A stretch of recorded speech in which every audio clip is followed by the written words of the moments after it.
Magmula nang tanggapin ko ang gawain ng makapangyarihang Diyos ng mga huling araw, palagi nang maalab ang damdamin ko tungkol sa pangangaral ng Ebanghelyo at paggawa ng tungkulin ko, umaraw man o umulan ng walang pag-antala. Kalaunan, napili ako bilang isang leader ng iglesia. At sa tuwing makikita kong nagkakaroon ng mga isyu o paghihirap ang mga kapatid, sinusubukan ko ang abot ng makakaya ko na tumulong na lutasin ang mga iyon. Pagkatapos mga siwa sa gawaing pang-video, nagtrabaho ako ng overtime, sinusubaybayan at ginagabayan ang gawain. Kapag mabagal ang pag-usad o may mga paglihis, agad kong pinagbabahaginan at nilulutas ang mga iyon. Pagkalipas ng ilang panahon, nakita kong bumuti ang mga kasanayan ng mga kapatid at na nagpakita ng kaunting pag-usad ang gawaing pang-video. Talagang sumaya ako. Naiisip na, basta't patuloy akong magtitiis ng mga paghihirap, magbabayad ng halaga at makakakuha ng ilang resulta mula sa tungkulin ko, siguradong matatanggap ko ang pagsang-ayon ng Diyos sa hinaharap at magkakaroon ako ng malaking pag-asa na maligtas. Pero noong ganap na akong masigasig sa tungkulin ko, isang araw, sobrang hapo ang pakiramdam ko at wala akong ganang kumain. Pero hindi ko ito masyadong binigyang pansin. Iniisip na malamang, ito ay dahil lang hindi sapat ang pahinga ko kamakailan at ipinagpalagay kong hindi ito magiging malubhang isyo. Gayunpaman, patuloy na nawala ang gana kong kumain at nagmukhang pagod ang itsura ko. Pinayuhan ako ni Brother Guanmeng na nakikipagtulungan sa akin na pumunta sa ospital para magpatingin. Laking gulat ko. Sinabi ng doktor na may hepatitis B ako at na may isang maliit na matigas na bukol sa atay ko at na kung patuloy itong lulubha, pwede itong maging cancer sa atay. Nagsimulang magkaroon ng matining na tunog sa ulo ko. Hindi pwede. Ginagawa ko ang tungkulin ko. Paanong nakakuha ako ng ganoong karamdaman? Hindi madaling gamutin ang sakit na ito. Pakiramdam ko ay may batong dumadagan sa dibdib ko at napuno ang puso ko ng kirot at kahinaan. Naisip ko kung paanong, sa mga lumipas na taon, tinalikuran ko ang pamilya at propesyon ko, nagtiis ako ng pagdurusa at ginugol ko ang sarili ko. Kahit nang tugisin at usigin ako ng Partido Komunista, hindi ko ipinagkanulo ang Diyos. Kaya, bakit hindi ako prinotektahan ng Diyos? Sa pagdurusa ko, naisip ko ang isang himno ng mga salita ng Diyos. Kapag dumapo ang karamdaman, ito ay pagmamahal ng Diyos at ang kanyang mabubuting layunin ay tiyak na nakapaloob dito. Bagamat maaaring medyo nahihirapan ang iyong laman, huwag mong tanggapin ang mga ideya mula kay Satanas. Purihin ang Diyos sa gitna ng iyong karamdaman at tamasahin ang Diyos sa gitna ng iyong papuri. Huwag mawala ng pag-asa kapag nagkaroon ka ng karamdaman. Patuloy na maghanap ng maghanap at huwag susuko. At tatanglawan at bibigyang liwanag ka ng Diyos. Nagdala ng kaunting kapayapaan sa puso ko ang mga salita ng Diyos. Oo, nasa mga kamay ng Diyos kung lulubha ang karamdamang ito o hindi. At kahit na hindi ko nauunawaan ang mga layunin ng Diyos sa sandaling ito, hindi ako pwedeng magreklamo laban sa Diyos. Kailangan kong hanapin ang kanyang mga layunin, magpursige sa tungkulin ko at manindigan sa patotoo ko. Habang iniisip ito, medyo gumaan ang pakiramdam ko. Mula noon, nang isinaalang-alang ang abalang gawaing pang-video, nag-alala ang mga leader na baka hindi to kayanin ng katawan ko. Kaya isinaayos nila na magtulungan kami ni Brother Lee Chang sa pangangaral ng Ebanghelyo. Habang sumasailalim sa gamutan, nagpursige ako sa paggawa ng tungkulin ko. At sa tuwing makakaranas kami ng mga paghihirap sa gawain namin, magbabahaginan kami at maghahanap ng mga nauugnay na katotohanan para lutasin ang mga iyon. Kahit na nagtiis ako ng ilang pisikal na paghihirap at medyo nagbayad ng halaga, napakasaya kong makita na parami ng parami ang taong tumatanggap sa gawain ng Diyos ng mga huling araw. At naisip ko, Basta't magpupursige ako sa tungkulin ko at magdaranas ng mas maraming paghihirap at mas magbabayad ng halaga. Siguro ay puprotektahan ako ng Diyos at bubuti ang kondisyon ko. Pero pagkalipas ng ilang panahon, naramdaman kong lumulubha ang kondisyon ko. Araw-araw ay pagod ang pakiramdam ko, nangihina ang buong katawan ko, at lalong nababawasan ang gana kong kumain. Kaya nagpatingin ako uli. Sinabi ng doktor na lumala ang hepatitis B ko at nakailangan kong maospital para sa agarang gamutan. Kung hindi, patuloy itong lalala at magiging mahirap gamutin. Dahil tinutugis ako ng Partido Komunista, kung magpapa-ospital ako, malalantad ang pagkakakilanlan ko at malalagay ako sa panganib. Kaya kinailangan kong umasa sa mga gamot at pagpapaswero pero hindi pa rin gaanong bumuti ang kondisyon ko. Sa paglipas ng panahon, nanghina ako ng husto at naisip ko, ilang beses nang sumumpong ang hepatitis B na ito. Kung lalo pa itong lulubha at magiging cirrhosis o kanser sa atay, anumang sandali ay pwedeng manganib ang buhay ko. Kung mamamatay ako ng ganito, maililigtas pa rin kaya ako? Siguro naman ay hindi ganito magtatapos ang buhay ng pananalig ko sa Diyos. Habang iniisip ito, nanghina at nanlambot ang buong katawan ko at sabay na namayani sa loob ko ang pagtataka at pagrereklamo. Magmula nang magsimula akong sumampalataya sa Diyos, naging masigasig ako sa tungkulin ko at sa pangangaral ng Ebanghelyo. Dumating man ang hangin o ulan, ang nakakapasong init o nanunuot na lamig, at tinutugis at inuusig man ng Partido Komunista at hindi makauwi sa bahay, kailanman ay hindi ko inantala ang tungkulin ko. Kahit sa mga taon na ito ng karamdaman, buong panahon kong pinagpursigahan ang tungkulin ko, hindi kailanman sumusuko. At kahit na maaaring hindi ako nagtamo ng merito, nagdusa at nagpakapagod ako. Bakit bukod sa hindi bumuti ang karamdaman ko, ang totoo ay lumala pa ito? Nakikita ko ang mga kapatid na nasa mabuting kalusugan at aktibong gumagawa ng mga tungkulin nila. Habang ako naman ay may malubhang karamdaman.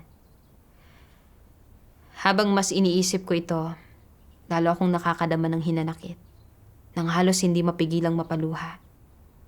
Bumalik ako sa tahanang matutuluyan. Talagang nasasaktan at negatibo ang pakiramdam ko nang walang motibasyong gawin ang tungkulin ko. Sa sandaling ito, pinaalalahanan ako ni Brother Lee Chang. Kapag nahaharap sa karamdaman, dapat nating hanapin ang mga layunin ng Diyos at hindi tayo magkamali ng pagkaunawa o magreklamo laban sa Kanya. Natulungan ako ng mga salita ni Brother Lee Chang na kumalma. Ang lahat ng nangyayari ay pinapahintulutan ng Diyos at kinailangan kong magsimula sa pamamagitan ng pagpapasakop para hanapin ang katotohanan at pagnilayan ang sarili ko. Kaya, nagdasal ako sa Diyos at naghanap. Umaasang aakayin niya akong maunawaan ang kanyang mga layunin. Kalaunan, nabasa ko ang ilan sa mga salita ng Diyos. Iniisip ng ilang tao na ang pananampalataya sa Diyos ay dapat magdulot ng kapayapaan at kagalakan at na kapag nahaharap sila sa mga sitwasyon, kailangan lang nilang magdasal sa Diyos at pakikinggan sila ng Diyos. Bibigyan sila ng biyaya at mga pagpapala ng Diyos at titiyakin ng Diyos na magiging payapa at maayos ang lahat ng bagay para sa kanila. Ang layo nila sa pananampalataya sa Diyos ay ang maghangad ng biyaya, magtamo ng mga pagpapala at magtamasa ng kapayapaan at kaligayahan.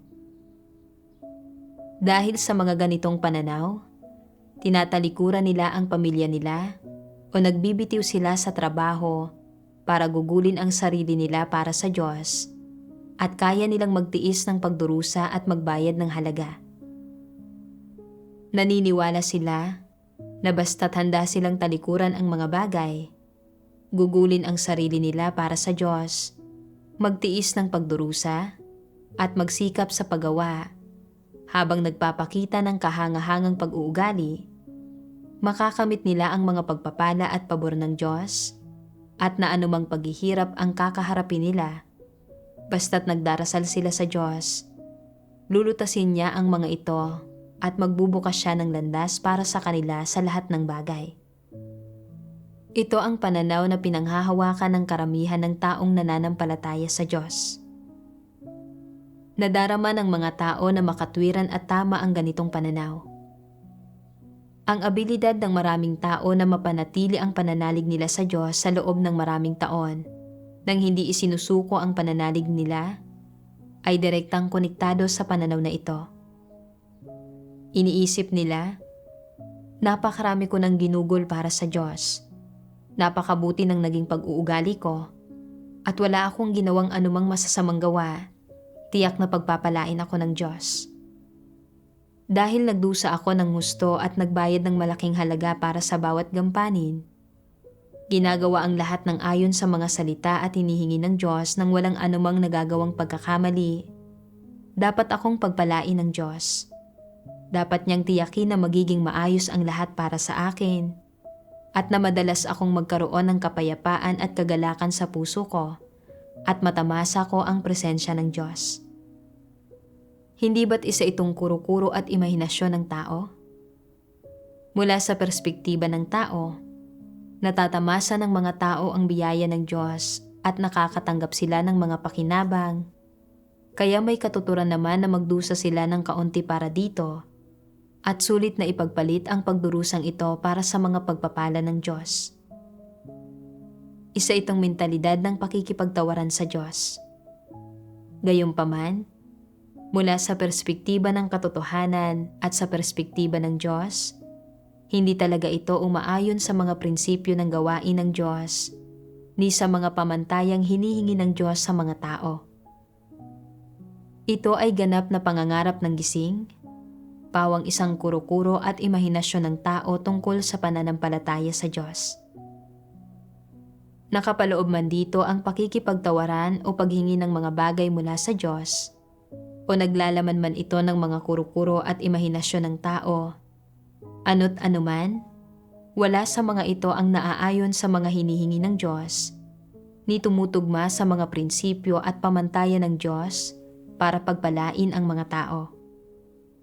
Sa partikular, ang transaksyonal na kaisipan at pananaw na ito ay sumasalungat sa disposisyon ng Diyos, pero hindi ito napagtatanto ng mga tao. Kapag ang ginagawa ng Diyos ay hindi umaayon sa mga kuro-kuro ng mga tao, mabilis silang nagkakaroon sa puso nila ng mga reklamo at maling pagkaunawa tungkol sa Kanya. Nadarama pa nga nila na naagrabyado sila at nagsisimula silang makipagtalo sa Diyos at maaari pa nga nilang husgahan at kundinahin ang Diyos. Kapag inihahanda ng Diyos ang isang kapaligiran para sa mga tao na ganap na taliwas sa mga kuro-kuro at imahinasyon nila, bumubuo sila sa puso nila ng mga kuro-kuro, panghuhusga at pagkondina laban sa Diyos at pwede pa nga nilang itatwa ang Diyos. Maaari bang tugunan ng Diyos ang mga pangangailangan nila? Hinding-hindi. Hindi kailanman babaguhin ng Diyos ang kanyang paraan ng paggawa at ang kanyang mga pagnanais ayon sa mga kuro-kuro ng tao. Sino ang kailangang magbago kung gayon? Ang mga tao. Kailangang bitiwan ng mga tao ang mga kuro-kuro nila. Kailangan nilang tumanggap, magpasakop, at dumanas sa mga kapaligirang inihanda ng Diyos at hanapin ang katotohanan para lutasin ang sarili nilang mga kuro-kuro sa halip na sukatin ang mga ginagawa ng Diyos ayon sa mga kuro-kuro nila para alamin kung tama ito. Kapag iginigiit ng mga tao na kumapit sa mga kuro-kuro nila, nagkakaroon sila ng paglaban sa Diyos. Nangyayari ito ng natural. Saan nagmumula ang ugat ng paglaban? Ito ay nasa katunayang ang karaniwang taglay ng mga tao sa puso nila ay walang dudang ang mga kuro-kuro at imahinasyon nila at hindi ang katotohanan. Sa makatwid, Kapag nahaharap sa gawain ng Diyos na hindi umaayon sa mga kuro-kuro ng tao, maaaring suwayin ng mga tao ang Diyos at husgahan siya. Para sa kanila, walang layo na mas lehitimo kaysa maniwala sa Diyos upang makatanggap ng mga pagpapala. Ito ang mismong halaga ng kanilang pananalig. Kung may isang bagay na hindi nakakatulong sa pakay na ito, nananatili silang ganap na hindi naaantig nito. Ganyan ang karamihan sa mga taong naniniwala sa Diyos ngayon. Ang kanilang pakay at intensyon ay mukhang lehitimo dahil habang naniniwala sila sa Diyos, gumugugol din sila para sa Diyos, inaalay ang kanilang sarili sa Diyos, at ginagampanan ang kanilang tungkulin.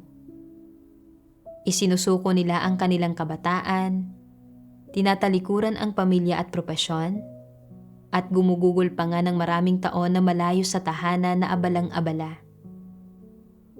Para sa kapakanan ng kanilang pinakalayon, binabago nila ang kanilang sariling mga interes, ang kanilang pananaw sa buhay, at maging ang direksyong kanilang hinahangad. Subalit hindi nila mabago ang pakay ng kanilang pananampalataya sa Diyos. Bukod sa mga pakinabang na lubos na nauugnay sa kanila, maaari kayang may iba pang dahilan kaya ang mga taong hindi kailanman nauunawaan ang Diyos ay nagbibigay ng napakalaki sa Kanya? Dito, natutuklasan natin ang isang dating di matukoy na problema.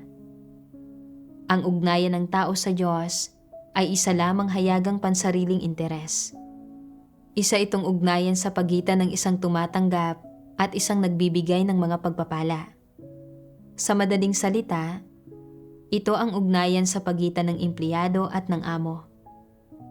Nagtatrabaho ng husto ang empleyado para lang makatanggap ng mga gantimpalang ipinagkakaloob ng amo.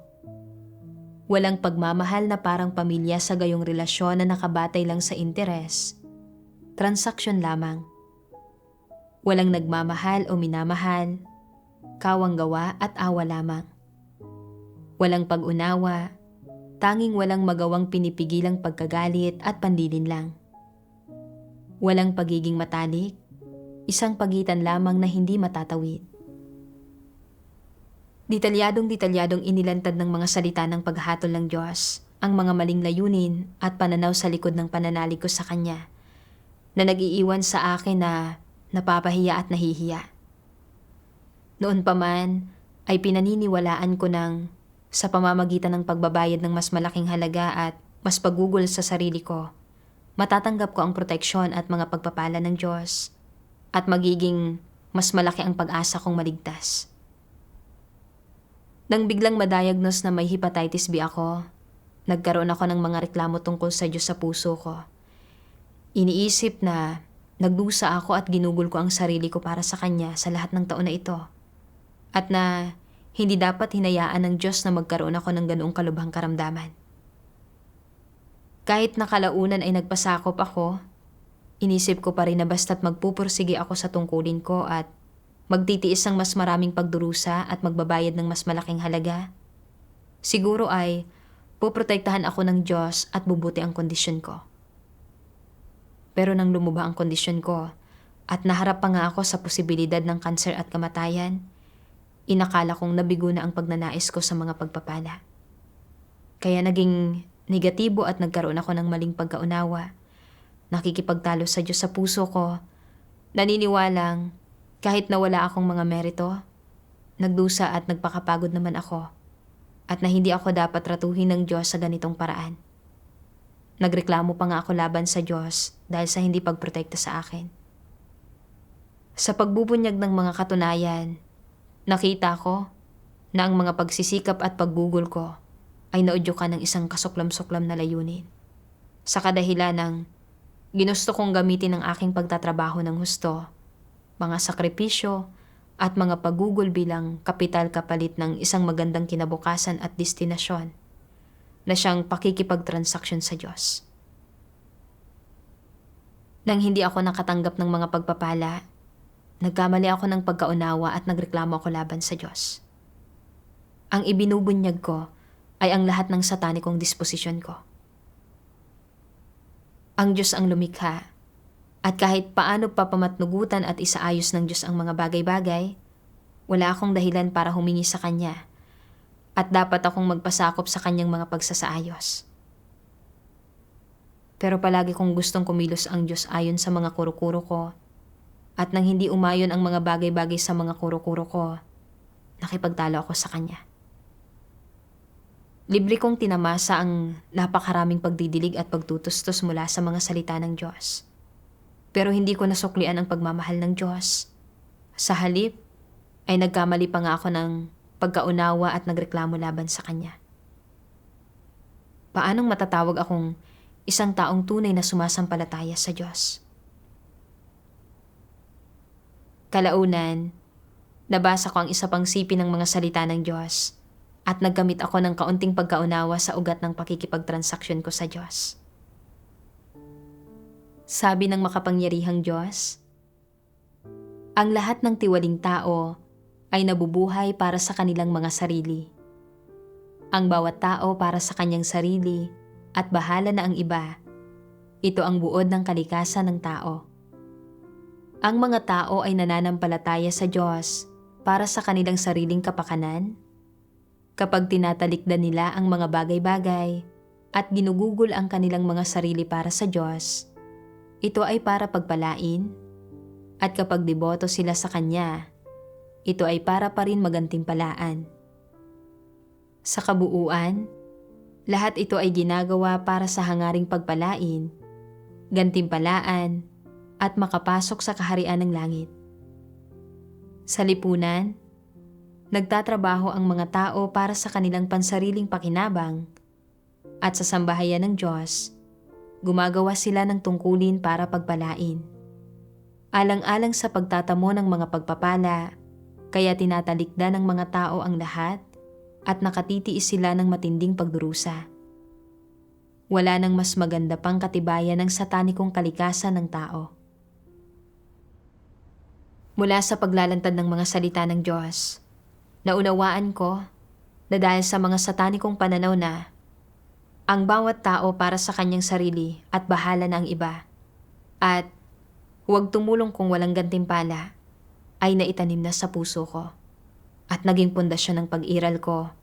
Ang lahat ng ginawa ko ay para sa sarili kong pakinabang. At kahit ang mga sakripisyo at paggugol ko sa sarili ko ay para magkamit ng mga pagpapala at maprotektahan mula sa kamatayan kapag sumapit ang sakuna. Sa mga taon na ito ng paggawa ng tungkulin ko, kahit gaano pa katinding pisikal na paghihirap ang tiniis ko o ano pang halaga ang kinailangan kong bayaran, basta't naniniwala akong mapapakinabangan ko ito pagdating sa mga pagpapala at kaligtasan, magiging handa akong tiisin ang gaano man karaming pagdurusa. Pero dahil lumubha ang karamdaman ko at nabigo ang pagnanais ko sa mga pagpapala, nawalan ako ng motibasyong gawin ang tungkulin ko. At nakipagtalo at nagreklamo pa nga ako sa Diyos sa puso ko. Sa lahat ng ginawa ko, ay inuna ko ang personal na pakinabang. Tinrato ang tungkulin ko bilang gamit sa pakikipagtawaran kapalit ng mga gantimpala at pagpapala. Iniisip pa ngang ganap na may katwiran ito. Sa pamumuhay ayon sa mga satanikong lasong ito, nawalan ako ng konsensya at katwiran at nagreklamo at naging magsiklaban sa Diyos. Kung hindi ako magsisisi, sa malaot madali ay itataboy at ititiwalag ako ng Diyos. Kapwa ako natakot at nagsisi dahil sa kaisipang ito. Ang isang taong naging kasing makasarili at kasing kasuklam-suklam ko na hindi nagbago ang disposisyon ay hibang pa ring umaasa sa mga pagpapala. Napakawalang hiya naman. Matuwid at banal ang disposisyon ng Diyos. Kahit gaano pa karaming gawain ang ginagawa ng isang tao, o gaano pa katinding paghihirap ang dinaranas niya, o gaano pa kalaki ang halagang ibinabayad niya, kung walang pagbabago sa disposisyon, walang saysay ang lahat ng ito. Hindi tayo palalagpasin ng Diyos at dadalhin sa Kanyang kaharian dahil dumanas tayo ng mas maraming paghihirap. Sabi ng Diyos, dapat mong malaman kung anong uri ng mga tao ang aking nais. Iyong mga hindi dalisay ay hindi pinapayagang makapasok sa kaharian?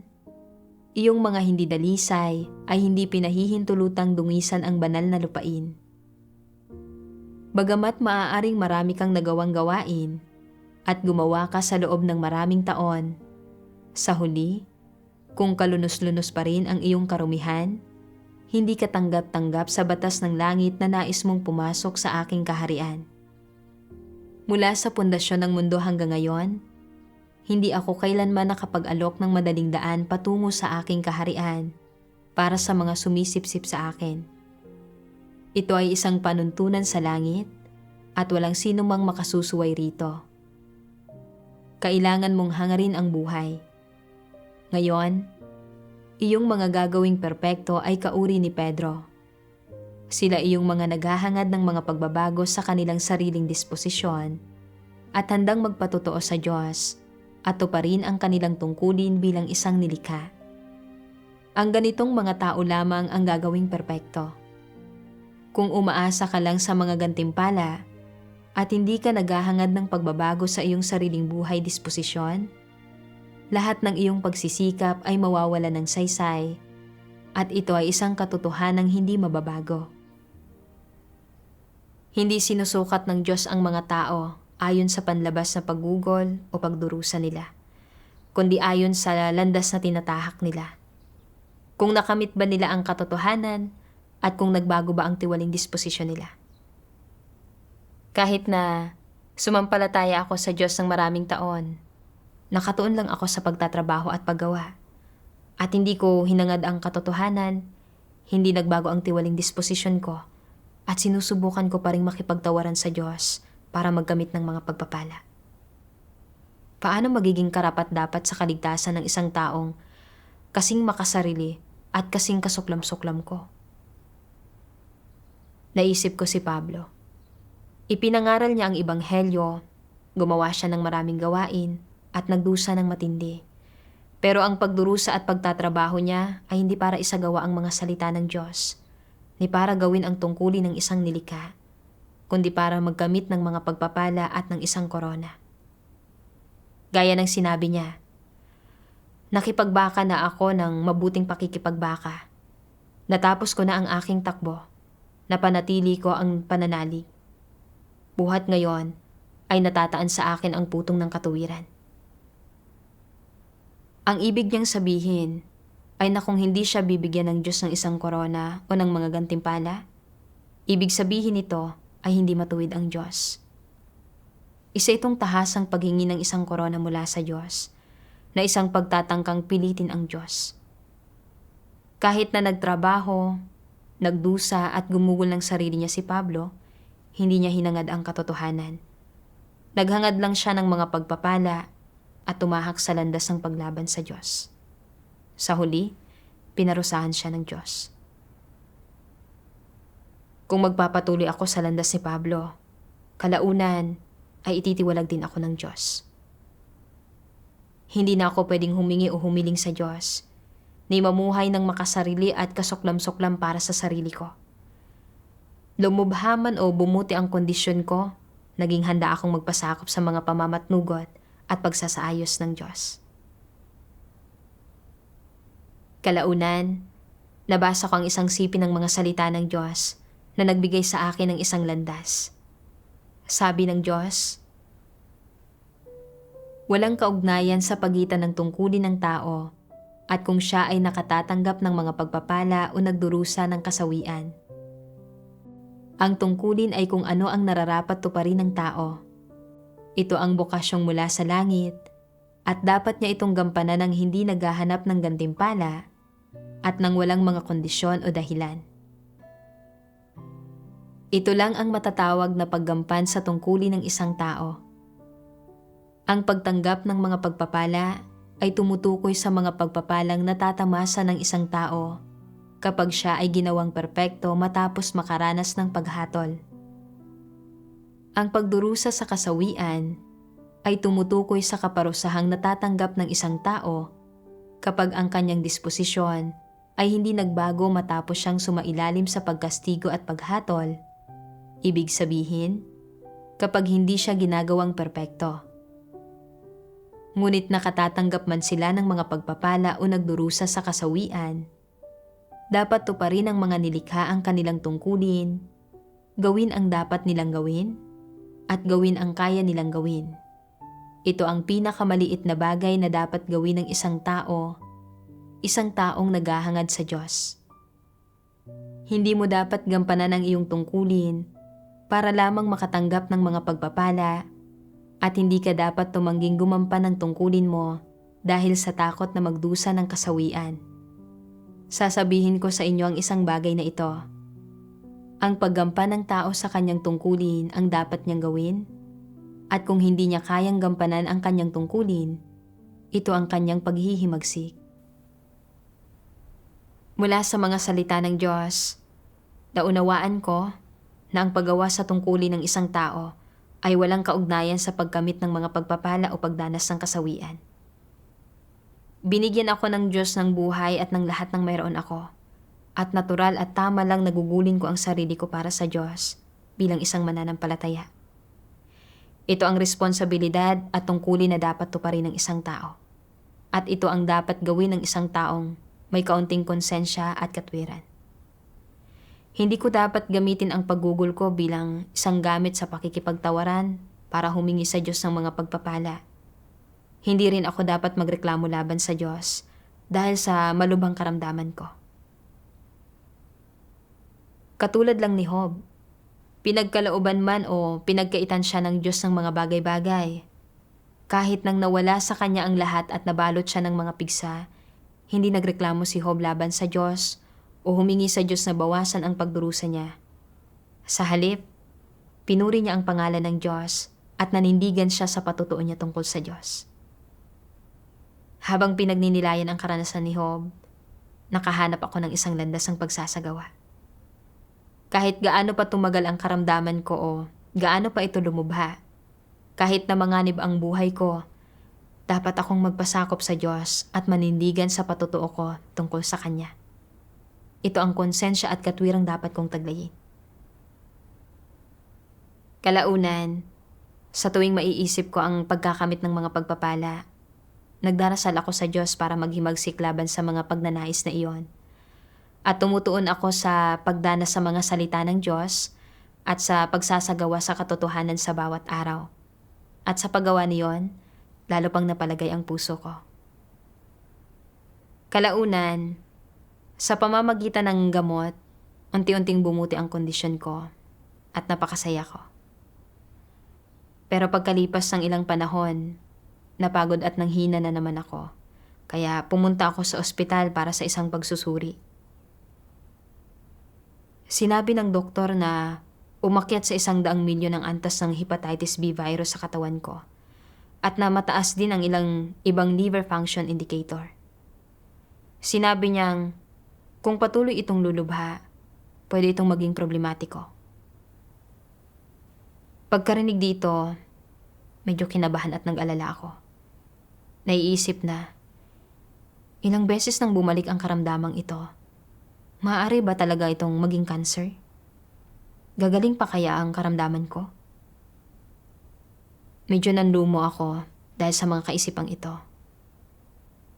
Pagkatapos, ay napagtanto kong hindi tama ang kalagayan ko, kaya nagdasal ako sa Diyos. Nabasa ko ang isang sipi ng mga salita ng Diyos.